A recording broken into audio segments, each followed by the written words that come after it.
من الحمد لله نحمده ونستعينه ونستغفره ونعوذ بالله من شرور أنفسنا ومن سيئات أعمالنا من يهده الله فلا مضل له وما يضلل فلا هادي له وأشهد أن لا إله إلا الله وأشهد أن محمدا عبده ورسوله.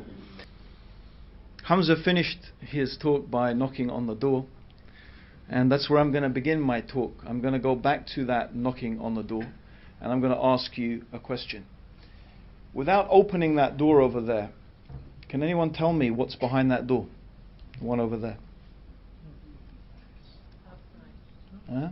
Unless you know the do you work here in the university? Yeah, exit and ventilation. Are you sure though? It's a guess, right? But you don't really know. There could be a big green hairy monster there, perhaps. Well, maybe not, you know. But actually, all I'm really trying to do is, although our intellect is hugely important, and both me and Hamza would argue vigorously that in order to understand God, in order to understand religion, we have to use our intellect. And there may be other ways, but we would probably both of us argue that the intellect is one of the most important tools that we have. But your intellect has a limit. And I was demonstrating there the limit of your intellect. When it comes to something that is unseen, when it comes to the unseen, all you can do in reality is guess. You could take an educated guess. But I want to up the ante a bit here. And I want to propose to you something that I'd like you to think about. Imagine that you really need to know what is behind that door. In fact, let me suggest to you as a thought experiment for this evening that knowing what is behind that door is absolutely essential to your survival. Knowing what is behind that door is essential to your survival, and you have a limited amount of time in order to decide what is behind that door. You can't open the door. You're not allowed to open the door, but you have to come to a decision. If your decision is not right, it is going to affect your life in a most horrific way that you possibly can't even truly comprehend. That's my thought experiment. And imagine there are 5 or 6 people, or maybe more, competing for your attention, trying to persuade you that they can actually tell you what is behind that door. One of them may even be trying to persuade you that there is nothing behind the door. There is no door. The door is an illusion. There may be someone trying to convince you of that. There may be different people who are trying to convince you what is behind the door for various different reasons. But amongst those people, there is one who is going to be able to tell you the truth. I'm actually really trying to give you an example, as probably you might be aware, of different religions in the world. Often people present this argument. Okay, it makes sense that there's a God. It's logical, it's rational.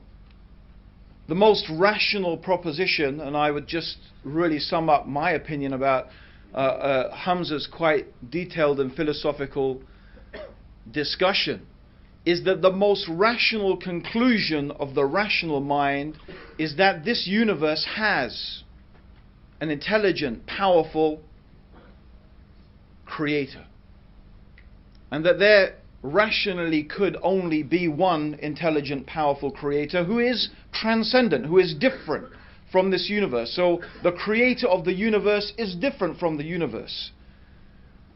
But that's pretty much the limit of what we can understand through reason.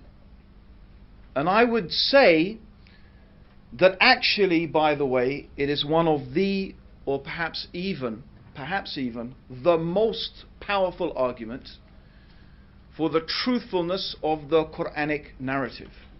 That the concept of God that is taught by the Quran is exactly this concept, that this universe has been created by a powerful and intelligent being who is transcendent. By that I mean that God is not like anything in the universe. And the Quranic concept of God does not compromise that in any way by, for example, claiming that some creature, such as a human being, shares the power, the knowledge, or the attributes of God. And that would be a self-contradictory statement. If you think about it, if you're claiming that a created being has any of the power, of the knowledge, of the ability of God, then the whole basis upon which you build an argument for the existence of God in the first place, it falls down. It demolishes itself.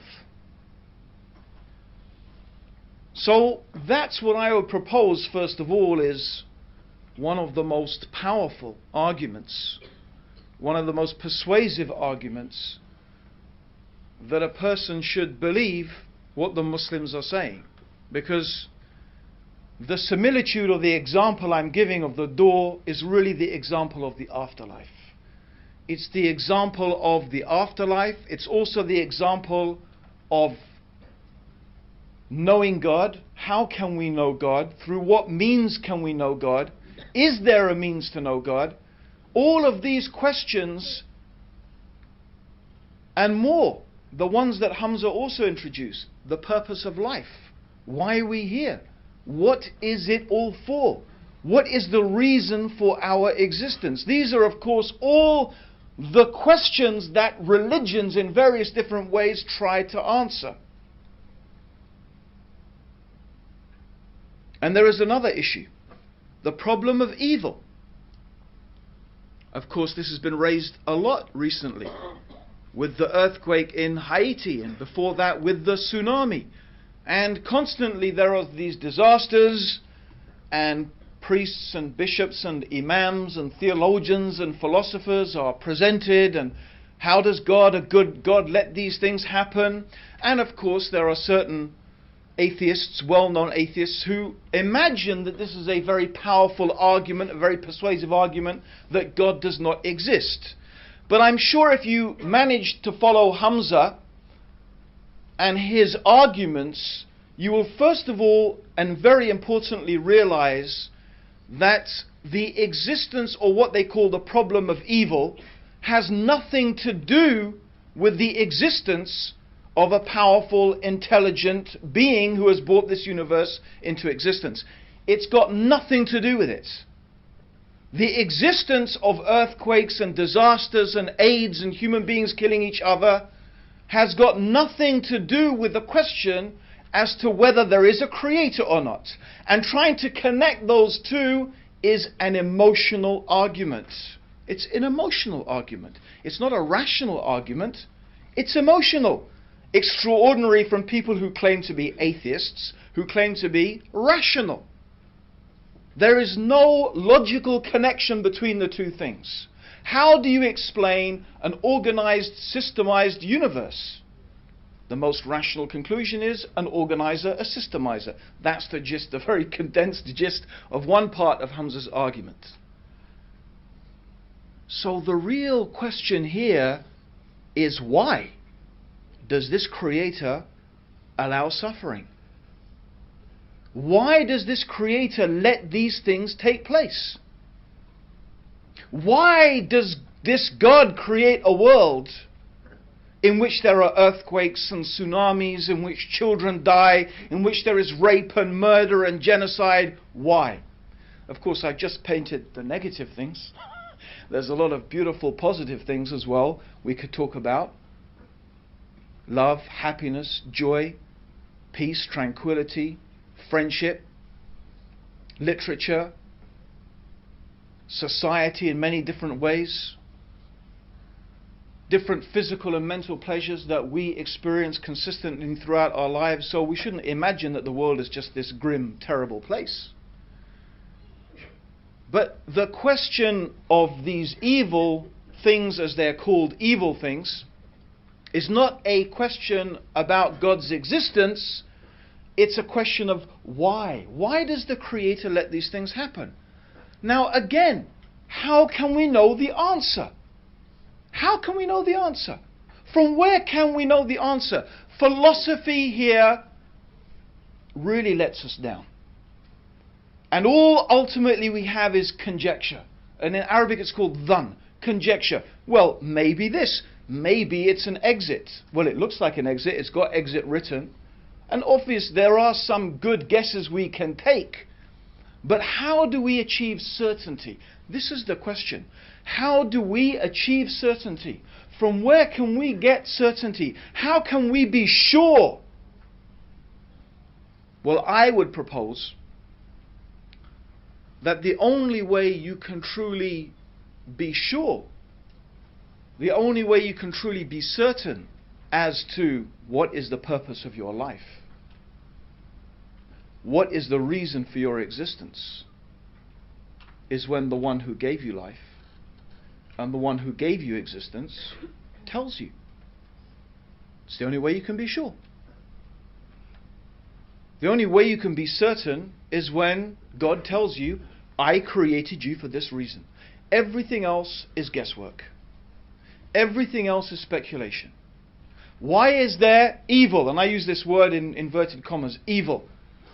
Why is there suffering? Why do these things exist? Well, again, the only way you can be certain is when the one who created this universe and created this world and allowed these things to happen explains to us, this is why, this is the reason why. It's because of A, B, C. But I'm sure in the minds of everybody here, it begs the question. All of this begs another question. Which guy am I going to trust? I need to know. You need to know what's behind that door. You need to know. It's very important. I mean, let's take the options. Option 1, right? It's pretty much shared by the 3 monotheistic religions. Option 1 is you are going to die, and when you die, at some stage, there will be a day of judgment. We will be recreated, or in some traditions, your soul will be brought before God and you will be judged. You will be asked about every single thing that you have done, as the Quran describes it. Every atom's weight of good and every atom's weight of evil, you will be asked about it. The tradition is pretty common. The Quran is very descriptive about what is going to happen on that day of judgment. How will we be questioned? What will the state of the human beings, their panic, their fear, their terror? The Quran describes it, the day of judgment, as one day like 50,000 years. One day like 50,000 years. Just the day of judgment makes your entire earthly existence seem like a moment of a day. That's just the day of judgment. What is to follow is even more terrifying. There is the alternative of eternal bliss in paradise or eternal torment in hellfire. Now, I told you what is behind the door is pretty important. And you've got a limited time to find out. The other alternative, of course, is suggested that you will be reincarnated.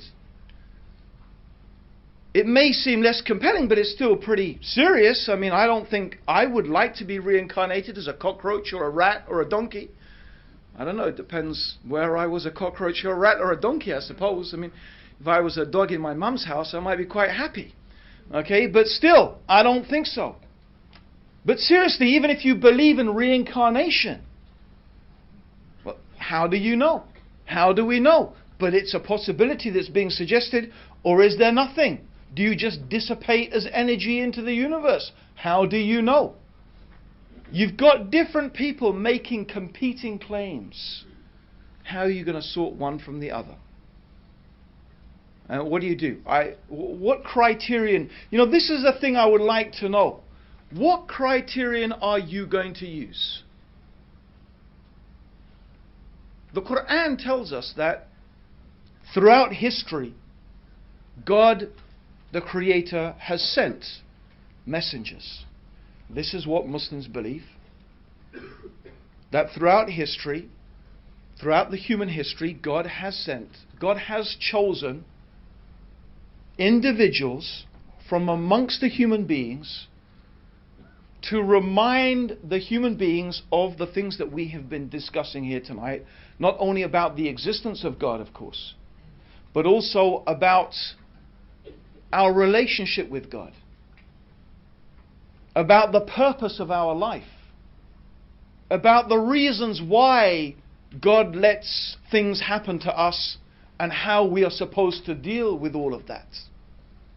And also about the reality of the life to come. So this is what we believe. Muslims believe that God has chosen human beings to convey that message. And to some of those human beings, He gave books. So for example, the Quran talks about Prophet Noah, about Prophet Abraham, about Prophet Moses, who was given the Torah, about Prophet Dawood or David, who was given the Zabur or the Psalms, about Prophet Jesus, who was given the Injil, and of course, who we believe as Muslims is the final Prophet Muhammad, may God's peace and blessings be upon all of the prophets, he was given the Quran.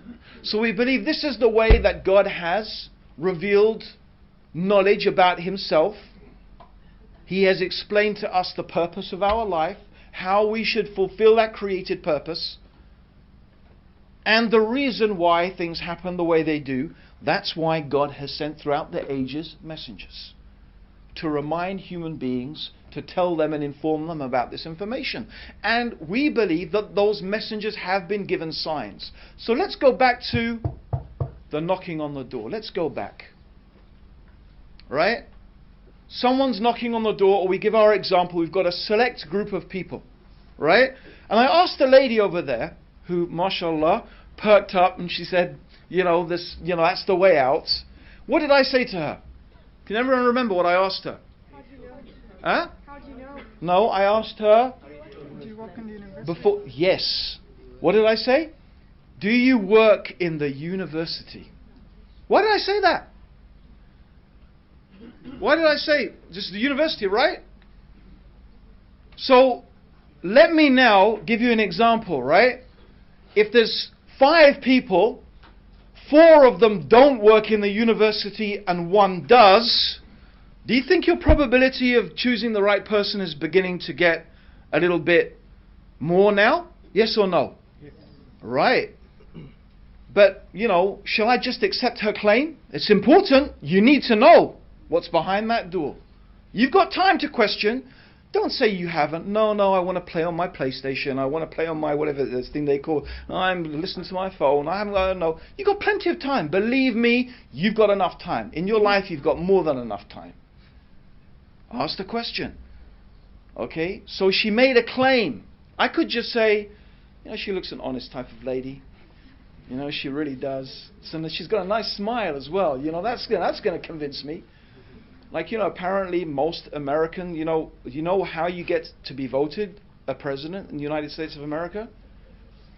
You have the biggest smile. Apparently, statistically, the guy with the biggest smile gets voted in. So, I don't know, maybe he's got a nice smile. I don't know. Seriously, but it's important.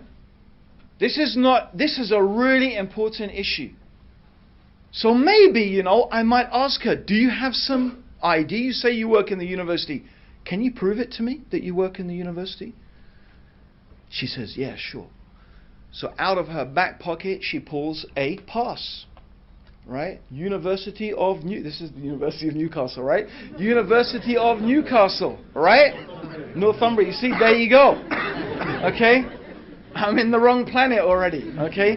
So, University of Northumbria. It's written there. And there's her photo, and that sure looks like her. Right? Now, how much more are you going to be convinced? Yeah? And then what if she tells you, well, actually, I know what's behind that door because That's the way I take every day to my office. And, bit by bit you could get more and more convinced. Do you understand what I'm trying to say? Is that there are signs. There are things that would indicate to you whether that person is speaking the truth or not. And that's exactly what we believe that God has given to His messengers. God has given to His messengers. Right? He has given them signs. They were given things that when a person sees them and they study them and they look at them, they know that these are indications that that person must be speaking the truth and they must be truly what they claim to be. It's interesting that C.S. Lewis, he gave a criterion. He said something which, as a principle of analysis, we Muslims happily accept. But we don't accept his premise, and I'll tell you why. But he said concerning Jesus, he said that either Jesus, and he said this in respect to his belief that Jesus is the Son of God, and presumably that Jesus is God, that either Jesus was a liar, or he was deluded, he was mad, he was a madman, or he was speaking the truth. And he says, well, if you look at the life of Jesus and what Jesus said and how he behaved, you can eliminate those. You can say, well, he wasn't a liar and he wasn't mad, so he must have been speaking the truth. There is, of course, another possibility. The other possibility is that what has been taught to you about Jesus is not true. And the things that you claim he said, he never actually said.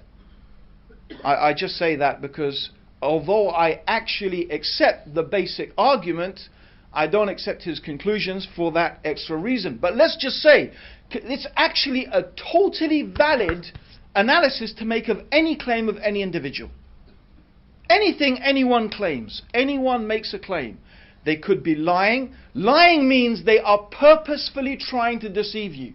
They know very well that what they're saying is untrue, but they are lying. They are purposely trying to deceive you.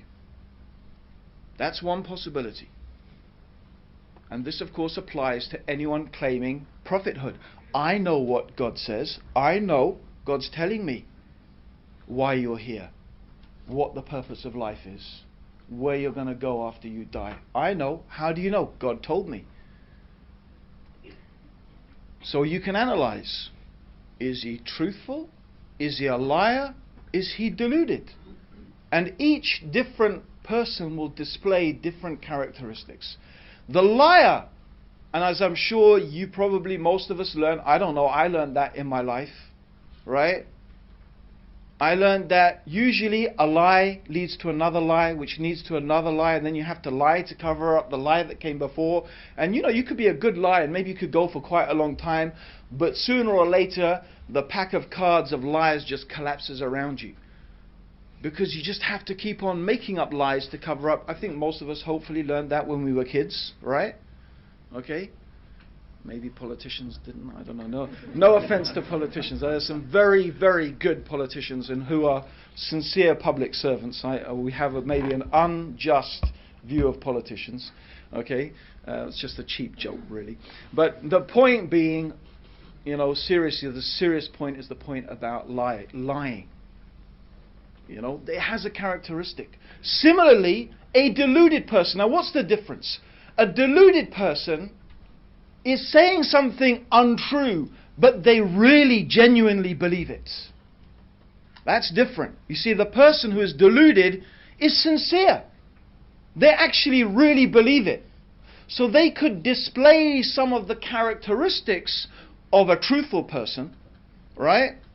But actually they are either, maybe a devil or a spirit is telling them, or they have some psychological problem or whatever. They truly believe that they are receiving revelation from God, but indeed, in one way or another, they are just suffering from a delusion. And I'm sure you can understand, therefore, that the characteristic of that person is very different from the liar. Very different. But there are still ways that you can identify that.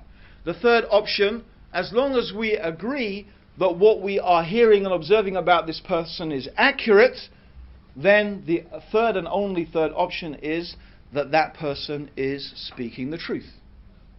Now it's very interesting, because if we can apply this criterion to any man who comes along and claims that he is receiving revelation from God, that he is a prophet, maybe we can begin to make a type of decision. Because hopefully we would agree that, let's go back to our people. You have to know what's behind the door, right? What process are you going to use? And I often ask people this. If someone comes knocking on your door, right, and says, I've come to read the gas meter, I don't know here about in Newcastle, right?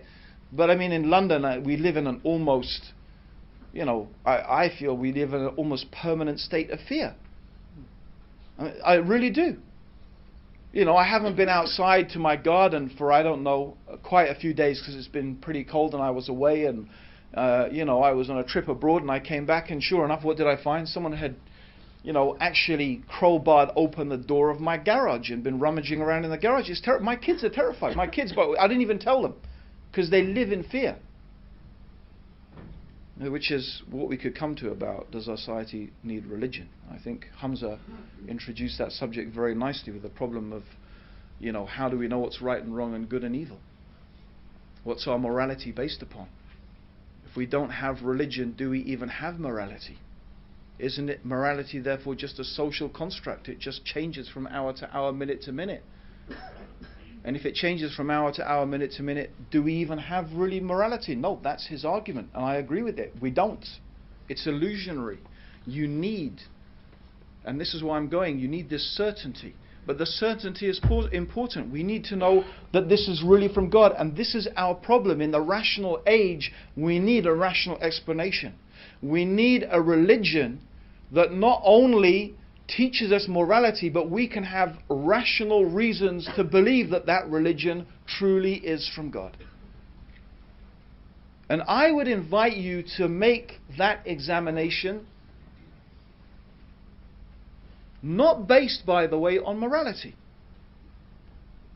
Interestingly enough, I'm going to say you need to put aside morality. Why?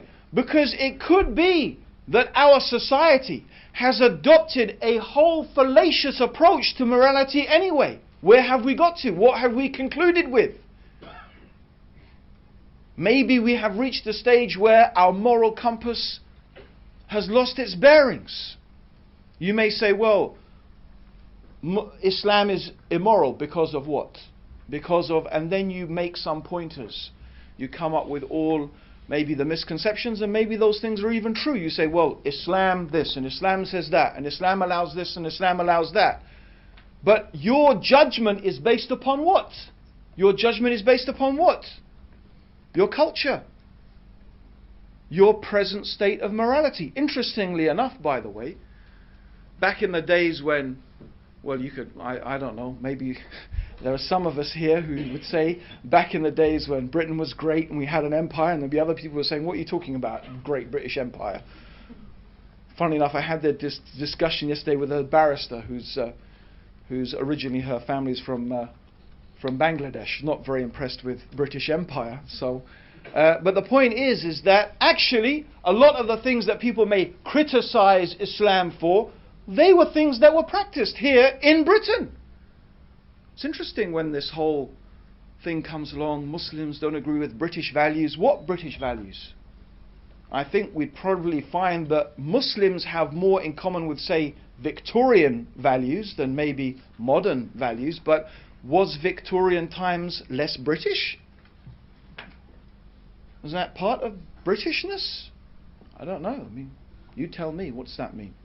Interestingly enough, I remember a particular right-wing Dutch MP. I had a vigorous email exchange with him, and this was about the issue of, interestingly enough, coming up again in France, of Muslim women covering themselves and wearing the hijab. And I'd written a letter to the European Parliament, inviting them to oppose France's decision and so on and so forth. And one Dutch MP wrote to me, and a very, very aggressive, racist letter, saying basically what he said is there are countries that people go from and come to, right? Morocco, you know, Somali, they are countries that people go from. They run away from those countries and they come to places like Britain and the Netherlands. Yeah. So basically, what he's saying is, if you want to come to our country, you behave the way that we tell you to behave, more or less. Yeah. So anyway, I wrote a pithy reply to him. And he said, oh, we have to de-Islamicize Europe. De-Islamicize Europe. And that's a very interesting concept, de-Islamicize Europe. I said, do you know, by the way, that the numbers you use every single day, does anyone know where those numbers come from? Do you know where they come from?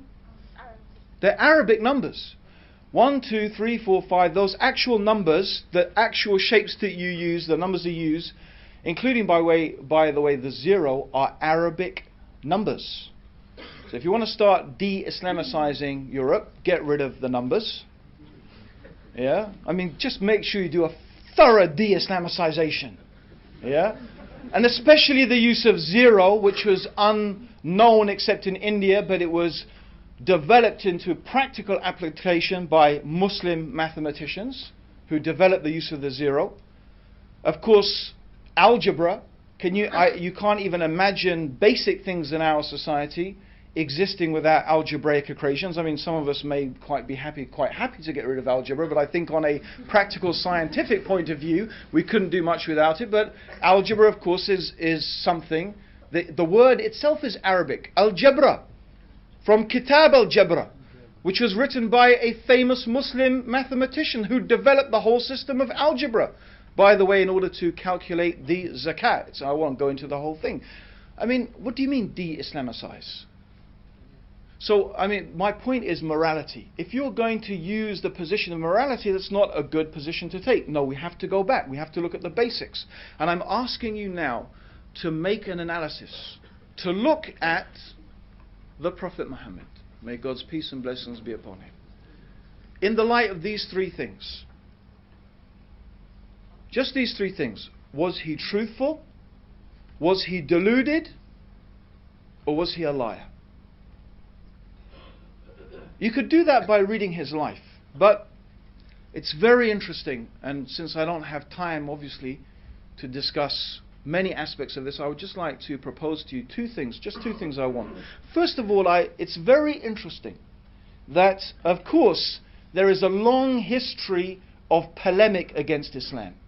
There is a long history, started with St. John, I probably wouldn't like to call him a saint actually, but John of Damascus, who wrote the first polemical work against Islam, and he said some pretty absurd things, including claiming that the Prophet Muhammad died by being attacked by a group of pigs. That's what he actually claimed in his writings. And he pretty much set the standard for quite a few Christian writers after his time, making pretty absurd accusations. And of course his claim is that Muhammad was a liar. Why did he say this? And why, by the way, almost entirely, and I wouldn't say everyone, the Reverend Boswell, for example, is an exception, and there are others who take a different view today, but I mean historically, probably up until 100 and 150 years ago, almost without exception, most Christian writers accused the Prophet Muhammad of being a liar. The reason they did that is very simple. Any Christian or Jew who opens the Quran and reads the life of the Prophet Muhammad will be struck by how much consistency and similarity there is between what the Quran says, what the Prophet taught, and what they know from their own religion and scriptures.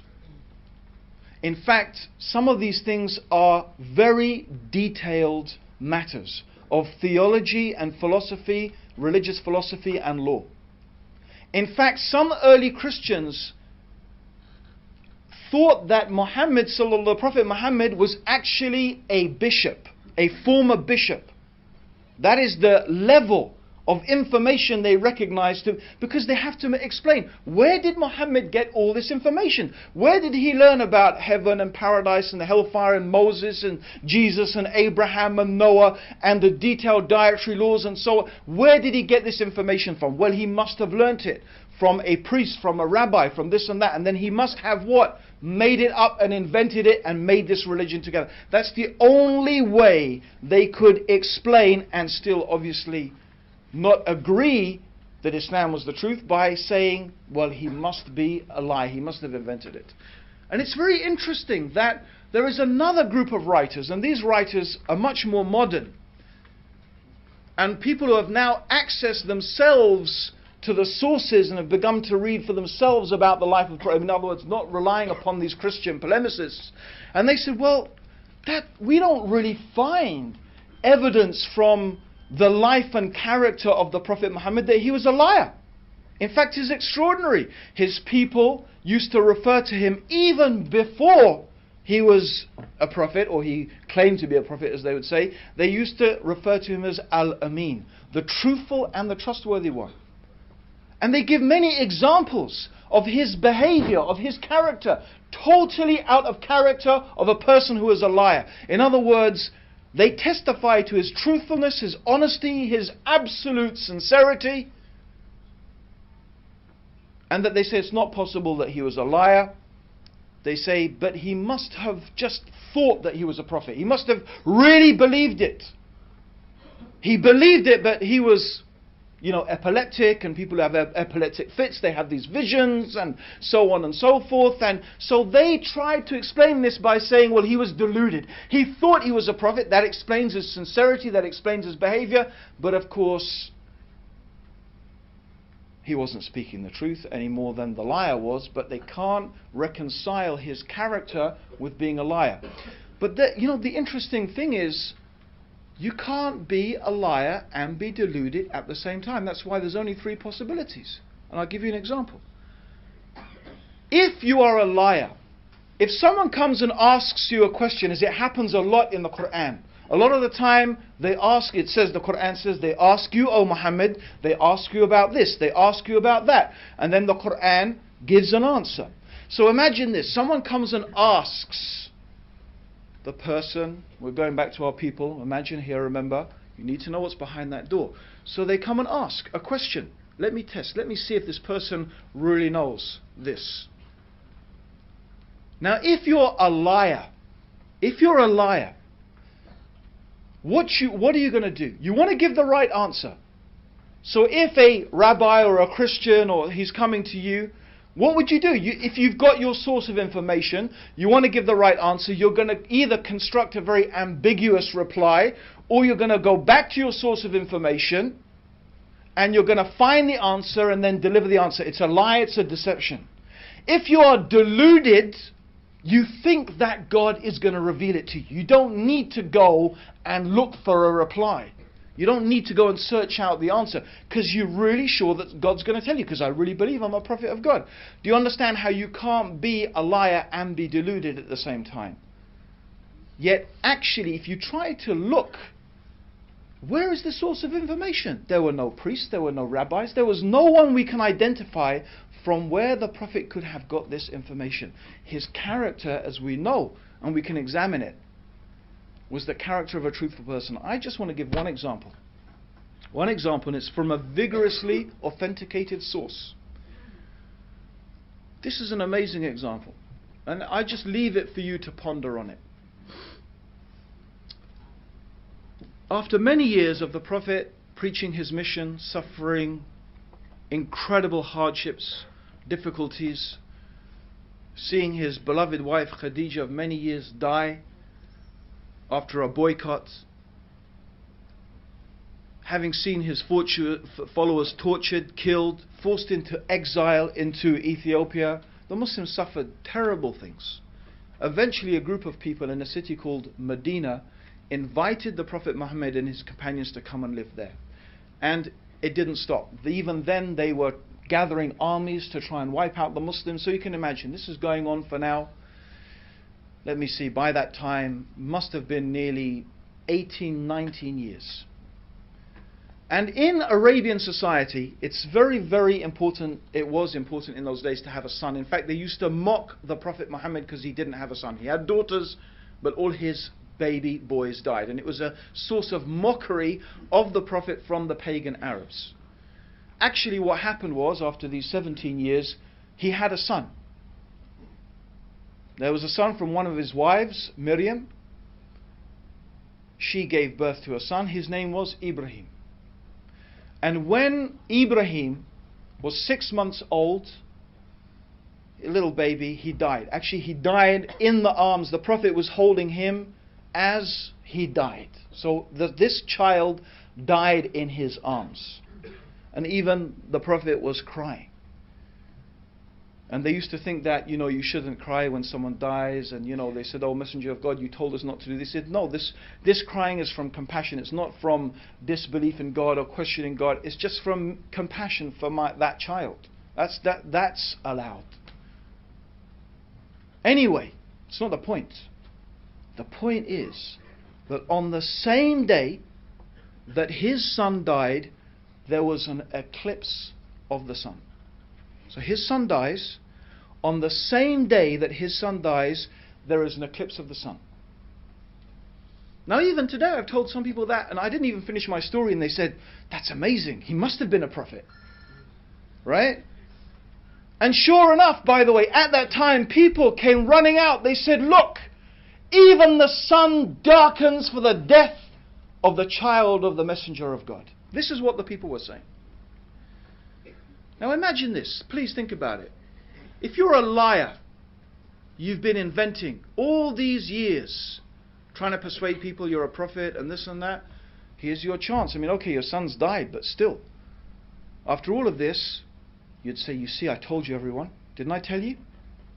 Didn't I tell you? Look at that. What more do you want? True or not? Wouldn't a con man, a liar, wouldn't he take an opportunity like that? No doubt. And imagine if you were deluded. You're just a madman. You're just thinking and imagining the same thing. You'd say, yes, it's a sign from God. You see, I told you, I'm a prophet. God's sign. But actually, the Prophet Muhammad did not do that at all. In fact, when he heard the people, he called them. He called them, the big announcement. You know what he said? He said, this is the sun and this is the moon. And they are just two of the creations of God. And they don't eclipse for the birth or the death of any man. So when you see this, pray to your Lord. And then he taught them a special prayer to make when there is an eclipse. Is this how a liar would behave? Is this how a deluded person will behave? Or is this the words of a truthful man? I can only ask you, please, to think carefully. There are many people making many claims and being able to claim to tell you what is behind the door. I am absolutely convinced, as Hamza has introduced, and as I'm sure that I truly believe many of you here today would agree, that the loss of religion, the loss of an absolute anchor of morality in our society has set us astray as a society, and is a large contributing factor to the increasing chaos that we find in the world around us. I have no doubt in my mind that society, Western society, the world as a whole, actually needs religion more now than it ever did. But where is the religion that can offer us certainty? Where is the religion that can offer us a rational certainty that is not merely based upon what our ancestors did, or just some belief, or maybe it just makes me feel good, or that person smiled nicely? Certainly I believe that all of us have a duty, as Hamza has mentioned the verses of the Quran, to think deeply about these issues to think very deeply about these issues. Of course, all we, both of us, have been able to do is a little introduction to all of you on a vast topic. It is our happiness and joy to be able just to stand here in front of you and share some of our thoughts, our understanding, our feeling. It of course is totally up to you and your own conscience, how you deal with it, what sense you make of it or not. As the Quran says, La ikraha fid din. There's no compulsion in religion. No one should be forcing anyone what to believe or what not to believe. But I do believe that having a discussion is important, that at least if you could understand, even if you could understand, that Muslims do have a rational basis for believing what they believe, for behaving the way that they do. It's not based upon some mere, irrational emotion. That there are some, and I believe, of course, compelling reasons to believe that not only does society need religion, that Islam is something that can contribute hugely to the well-being of society. And I do look forward to that, and may God bless all of you for coming here tonight. May